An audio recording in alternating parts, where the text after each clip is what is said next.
Hello, my name is Howie Arnett. I'm one of the tribal attorneys. I've worked for the tribe as legal counsel since 1980. And one of the things I do for the tribe is work on legal issues arising out of enrollments and the enrollments process in the tribe.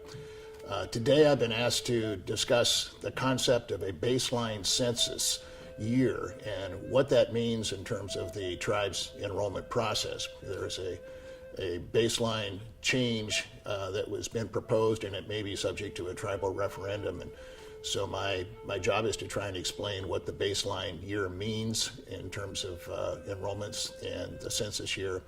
And so you'll be informed when you make a decision if you're asked to vote on a referendum.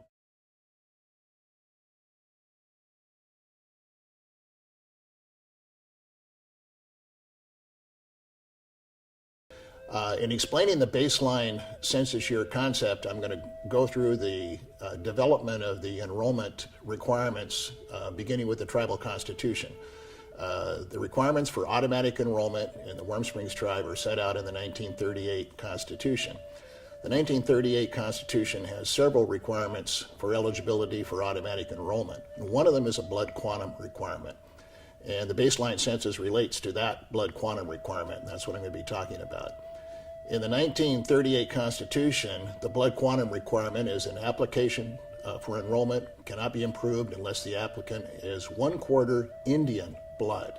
Has to demonstrate that the individual has 1/4 Indian blood. Later, in 1966, that provision in the Constitution was amended to change the 1/4 Indian blood requirement to a 1/4 Confederated Tribes blood requirement.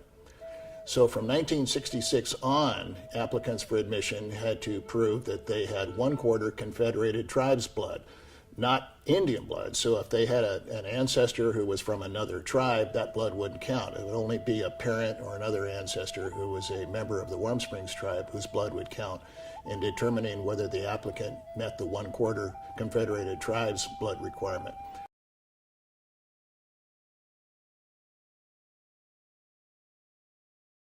The concept of baseline enrollment was introduced by Tribal Council resolution in 1975.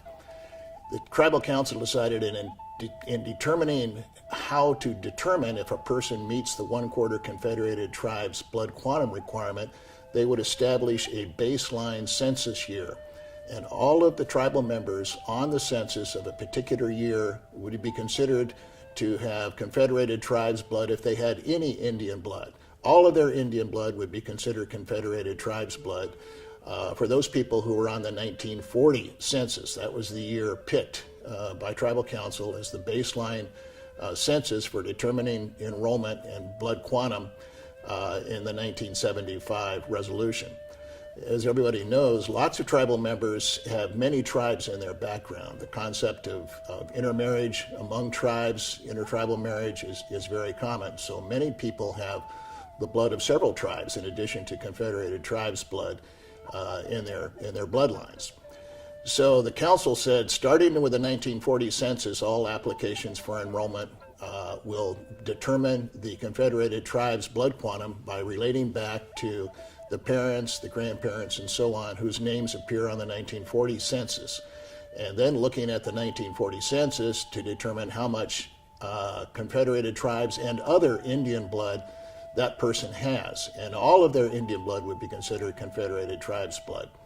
So from 1975 forward, the baseline for determining Confederated Tribes blood was the 1940 census. Then in 2009, the Tribal Council passed another resolution which updated the baseline census for determining the 1/4 Confederated Tribes blood quantum requirement for enrollment. In addition to the 1940 census as a reference point, in the new resolution in 2009, the Tribal Council said the 1960 census would be considered. So if an applicant for enrollment had an ancestor who was on the 1960 census, all of their Indian blood would be considered Warm Springs or Confederated Tribes blood going forward. So that would enlarge the pool of people who would qualify to meet the 1/4 blood quantum requirement going forward.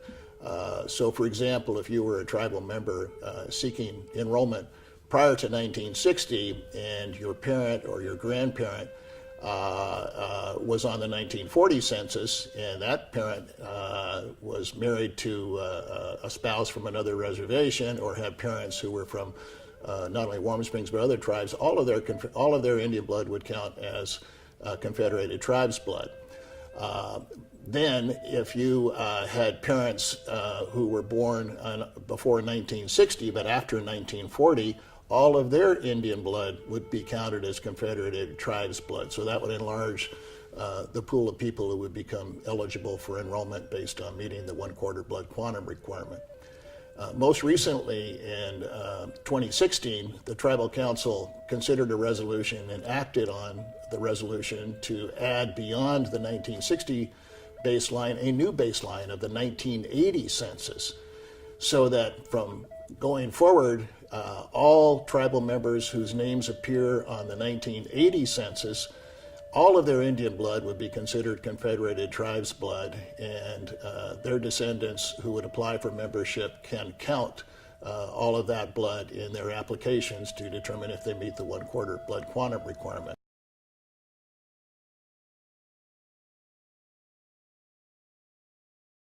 However, the 1980 baseline resolution adopted by Tribal Council in April of 2016 was subject to a referendum challenge by 3 Tribal Council members as provided in the Constitution. Any resolution enacted by the Council, if 2 or more Council members ask to have that Tribal Council resolution subject to a vote of the people in a popular referendum, then the resolution does not go into effect until there is such a referendum. And that's what happened with the 2016 resolution, which set the new baseline of 1980. So that has not gone into effect. And there presumably will be a referendum at some point in the future after a series of community meetings to discuss the change in the baseline from 1960 to 1980. In the meantime, 1960 census remains the baseline for determining blood quantum of applicants for automatic enrollment.